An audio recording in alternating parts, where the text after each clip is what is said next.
Watch out, this podcast may contain adult content. We're brought to you today by Altered Reality Entertainment, the creators of Empire State Comic Con. Check it out at escomiccon.com. And now, on to the show.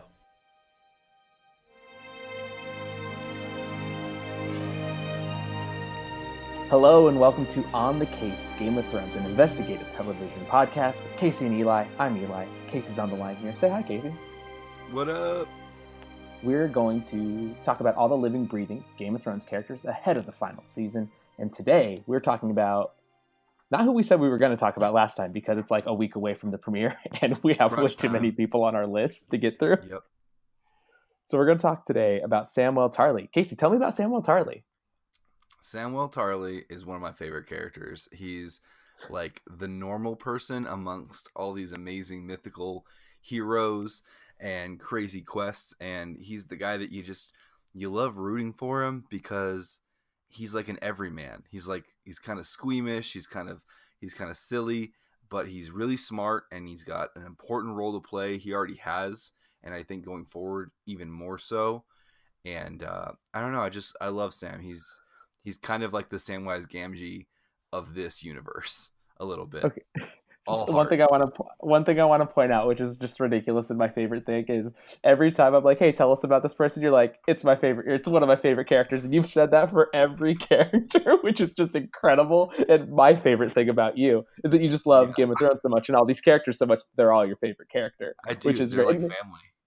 Yeah, they made such a good show that all the characters are so good. But one thing I wanted to bring up that you kind of like said in there is that, you know, he's all heart, and he's actually the first, and because we both, you know, be kind of doing our own intermediate rewatches of different things. And I just saw the episode where they take their vows, and John's all upset about being a steward, and Sam's like the first person that actually like makes him laugh in the series, which is really cool because he doesn't laugh like during any of the Tyrion stuff. He's still being glum, like, "Brr, I'm Jon Snow." But like Sam actually like makes him like crack up when he's like, "I wanted to be a wizard," and you're just like, "Sam, what?" And yeah, so yeah, you're right. Sam is quality. He's great, and everyone should love him. So what did we last see Sam doing? What was the last time we saw him? The last thing we saw Sam doing, I believe, was talking to Bran about Jon's true lineage next to a fireplace. Okay, all right. After he came back from the Citadel. Well, then that kind of transitions us right into top moments, and I think, you know, that's a kind of a top moment for Sam, being like, Bran just like, "He's a sand," and like just Bran unfeeling and just like disconnected from the entire plane of existence. And then Sam's like, "He's not a bastard. He was loved." Yeah. Sam's like, "Yeah, no, he's like legitimately the heir to the Iron Throne. It's a big fucking deal, Bran. Wake up." Yeah. Wake up, son. It's definitely a big moment for him because you know, I feel like he felt a lot of his time in the Citadel was wasted, just cleaning chamber pots and doing gross stuff. I mean, he saved Jorah, which is amazing. And that's the thing about Sam that I love is if you take Sam out of the story, a lot of things change. Even though you feel like he's sort of a background character, there are so many pivotal moments where if he wasn't there, we wouldn't know something important, or someone wouldn't have like gotten where they need to get. You know, he killed a White Walker. He's only one of 3 people to do that. I mean, he's a legit important character. I think what we're getting at is, you know, because we're going to talk about his top moments, but like more than any other person, I think Sam has like nameable top moments, because a lot of people like, you know, like Bronn or Davos, they have these like little intimate moments, but like with Sam, a lot of his stuff is like, oh, actually, like that was a top moment because it's like a named thing. You can say he killed a White Walker, he cured Jorah of the grayscale. You know, like he actually has like things that are like achievements or milestones for him. It's like he has been like a video game character, kind of like hitting these different chapters and level ups, and like, hey, he was brave enough. Hey, he slept with Gilly. You know what I mean? Like he's like on the shit. Like, well, he's not like a badass fighter either. So you can't just say like, oh, well, his best moment is every battle he's been in, like Bronn. You know, like Bronn's had so many badass moments and stuff like that. And he's not magical.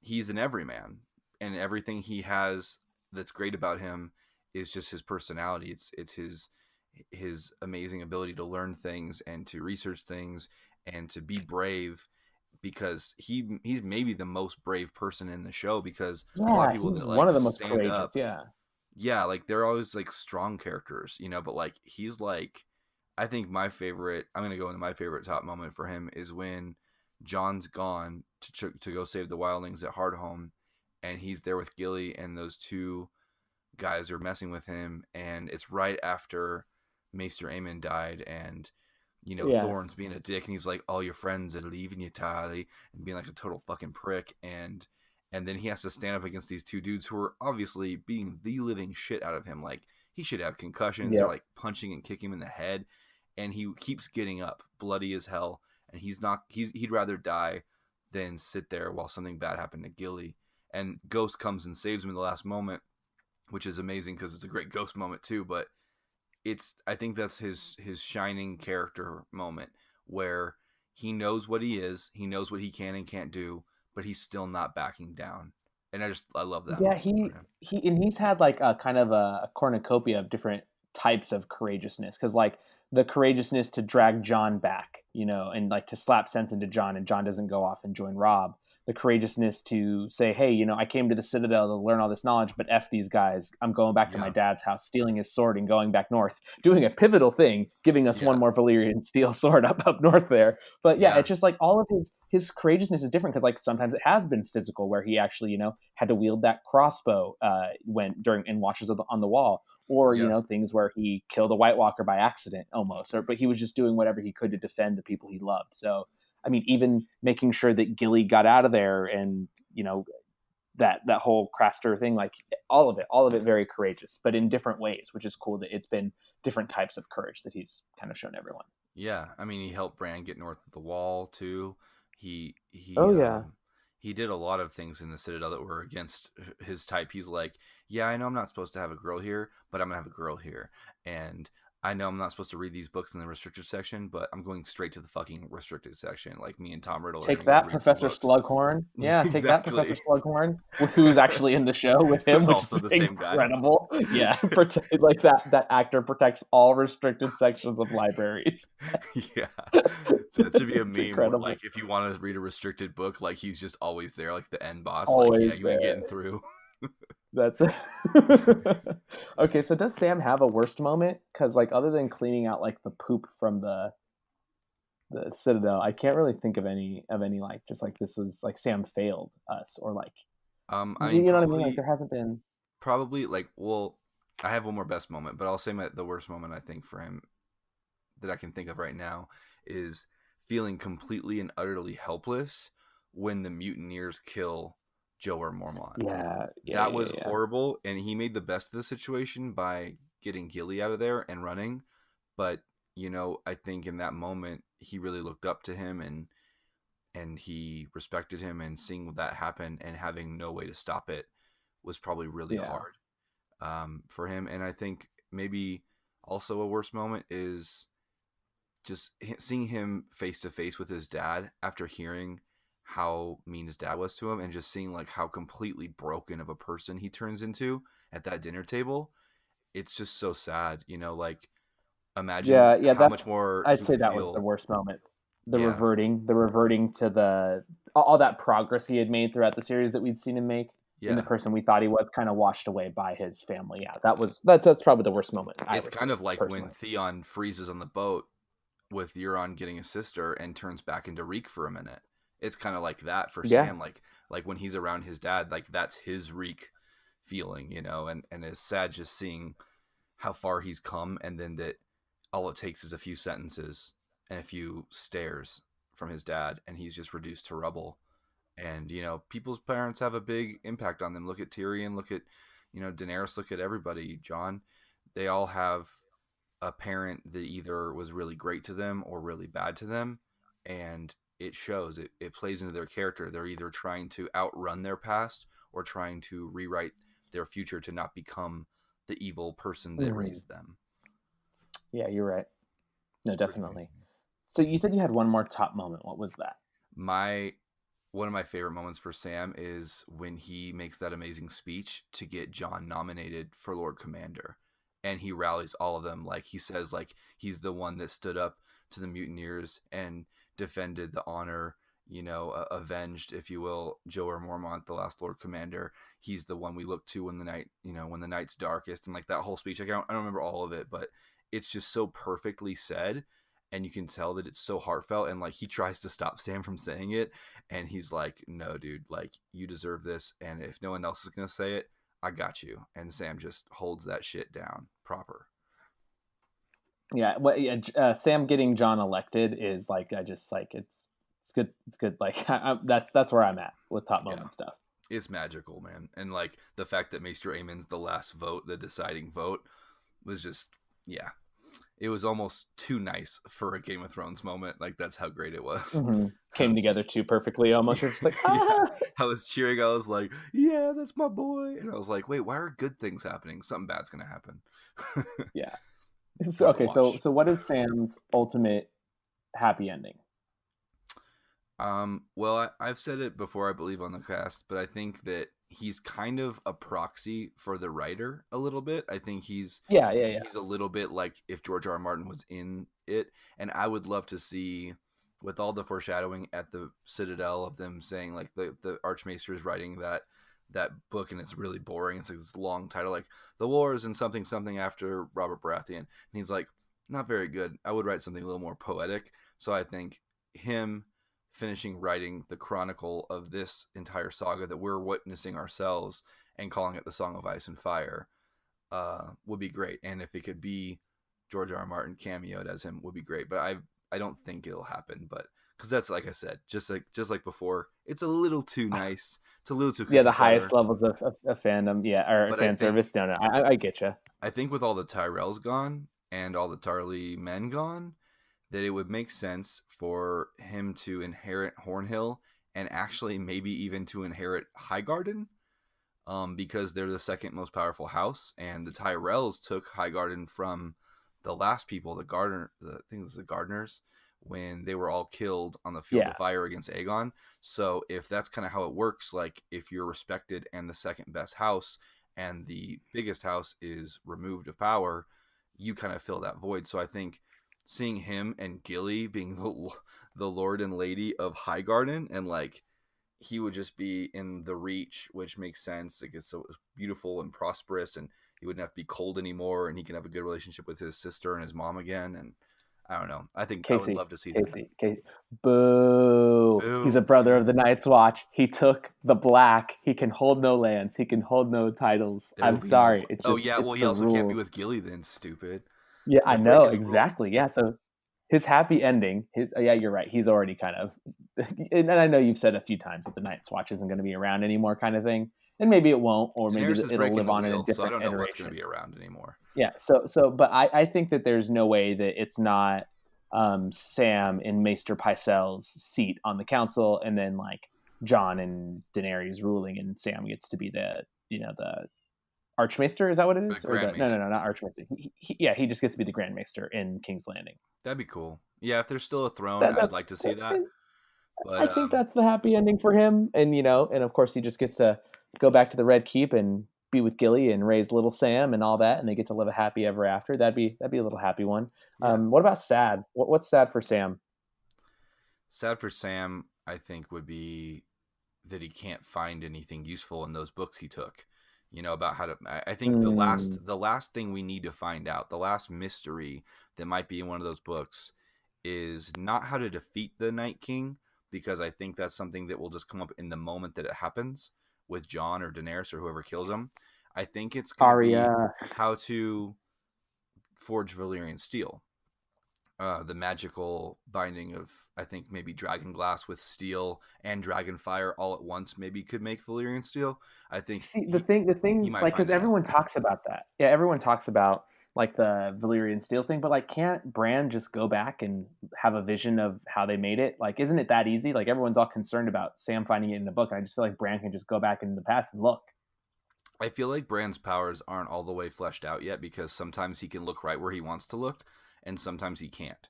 So I feel Okay. like if he's Hmm. given a Okay. time and a place, like when he like instantly looked back at Rhaegar and Lyanna's wedding when Sam was telling him about the annulment and all that, I Hmm. think that he could only do that because he knew the kind of the rough time and place that it might have happened. or the person he was tracking. Just like in my head, I'm like, is there one more like Sam moment? Like, is there one more thing that he does where you're just like, like you said, you called him the normal guy, the regular person, that the regular person in the story Yeah. does something that impacts and affects everyone so very, very much. I think he like, deserves a win, and I think here's the other thing too. The only Valyrian steel that was ever forged was in Valyria. The Weirwood network wouldn't necessarily have history from Valyria. It would only have it of Westeros. So he wouldn't be able to see that, right? Because the Weirwood net is only in Westeros. I think in the books, the that's how it is in the books, but I don't think that that's how the show has tied it down because there was nothing in Dorne, and he was able to see the Tower of Joy. So, like, I don't think he's bound by any of the rules that you just said there. But I he's think never he can seen just see anything in whatever. Essos. He's never seen anything across the Narrow Sea. So I don't know. Uh, I mean, it'd be yeah, cool. I think you're right that he hasn't seen anything in Essos, but I really don't think that is something that is a binding piece or a shackle on him. I don't think that Westeros or Essos has anything to do with it, but it remains to be seen in the show. Just like, I don't know, it's just like you see online that everyone's like, how are they going to make more Valyrian steel? Like, how are they going to do it? And The only thing that in my sucks head, I've about always it, just been like, yeah, is like the dragon Bran can glass do it. kills them too. So like you don't really need to go out of your way to make Valyrian steel. If you have dragon glass, it does the same fucking thing. But I don't know if dragon glass is as strong, like fighting wise.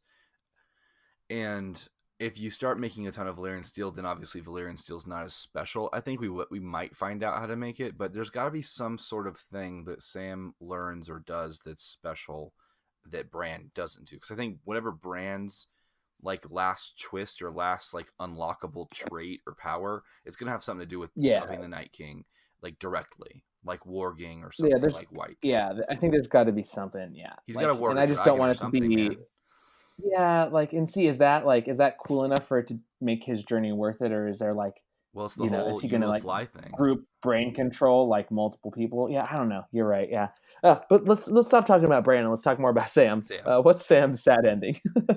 I think that just not being able to do what he wanted fulfill to do, his destiny. yeah, do or his like yeah. if he loses Jon permanently, I think he would feel like a failure. I feel like he'd be like, there's something else I could have done or whatever, and that'd be really sad. Or losing Gilly and Little Sam, honestly, would be the only thing that would devastate him, and he wouldn't be himself anymore after something like that. I think there's no chance. Well, it's so hard to like, because in this show, we're just used to it being brutal, and the brutality's been spread out. But like in my head, I'm just like, Gilly, like they should have shown her in those crypts because she's gonna get eaten by some kind of zombie, and then like Sam's gonna see her just like crawl out, baby in hand, still like living, but she's like a White Walker. I don't know. Wow. It just I'm just like it's gonna get rough for Sam. It's weird because we're at a point in the show where we've been since the Red Wedding, we've learned that no one is safe. But also, going into this 8th season, there are more people now that I feel are kind of safe than ever, which is kind of counterintuitive because they're going into the most danger ever. But I know certain people have to. They're not going to kill Sam, right? Like, they're not going to kill Sam. It's just not going to happen, I don't think they're going to kill, like, Sam. I don't think they're going to kill Jaime, maybe. And well, this is the Sam episode. Let's stick to Sam case. Yeah. But I'm saying, like, I'm getting onto your case right now, but yeah, no, I know what you mean. Yeah, like it's weird. It's weird because I can't see a world where, like, I don't know, maybe because we've been talking about Game of Thrones now for 20 some odd episodes, but like in my head, I'm like, yeah, they could easily kill Davos, but like Sam, no, there's no way. Like, it's not going to happen. Well, and Sam is kind of in a similar role as Davos. He's an advisor. He's not a great fighter. He doesn't have a place on the battlefield, but he has a place in the story and in our hearts as the viewers. So it's like. And also, I always go with the George R. R. Martin route. If he's a proxy for George R. R. Martin in the story, and George R. R. Martin's favorite character is Tyrion and his wife's is Arya, then I feel like those ones might be safe. Just because if I'm writing the story, I don't kill my favorite character. Yeah, no, I feel you. Okay, so then if we were to both be bettors, we would say that we both bet that Sam lives. Yes. Yeah, 100%. I don't think there's any chance that he doesn't. Yeah, exactly. And then is he Azor Ahai? No, definitely not. I didn't think so either. Not a chance. You know what? In thinking about this too, his family, just like the 2 men in his family that would have, the right to his house, just got roasted. at the Tarly family barbecue. So I I feel, can't see him getting titles or lands. I don't know why. I either see him back at the Wall or at John's side in King's Landing, no, or I if they think rule in they're Essos or literally wherever it they're is. carving out this nice little spot for him to fit into, and I don't like High Garden and the Tarly house are both vacant, and he's the only heir. He's the heir to the most like profitable, like rich lands in Yeah, the Westeros now actual farmland. Yeah, no, I feel you. because Huh. Lannister's gold mines are dry. So I feel like they carved out this perfect little spot where he fits, and no one else really fits at all. Unless you're gonna go Hmm. crazy and give Braun the best castle ever, but they already basically said no to that last Yo, season. time out. Give Braun the reach. No, never mind. Sam, you stay at the Wall, or you stay with John in King's Landing, but give Braun the reach. That's you've made me. That's all I want now. Giving All right, so Braun the you don't have reach any is other. definitely a reach.